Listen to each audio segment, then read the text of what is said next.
Fetch rewards points can stay pending because the app has not finished verifying the receipt or offer activity connected to the points. By the end, you'll know why fetch points get delayed, what checks to make inside the app, and what steps to take if your points still do not appear. The first thing to check is whether the receipt or activity actually shows as completed. Open the Fetch app and review your activity history to see if the transaction is listed and whether the points are still pending or missing.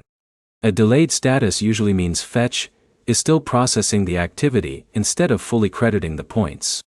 This can happen when the app needs more time to review the receipt details, offer requirements, or account information connected to the activity.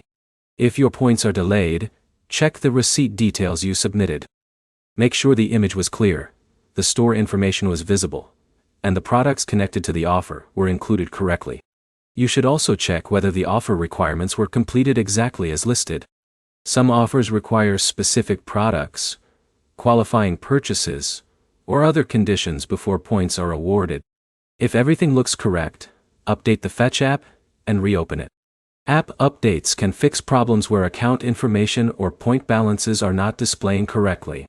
Another step is checking your account status. Make sure you are signed into the correct Fetch account, and that you are not viewing information from a different login.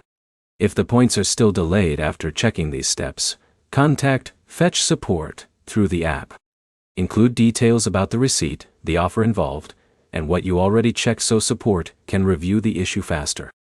Avoid submitting the same receipt repeatedly because duplicate submissions can create more confusion with your account activity.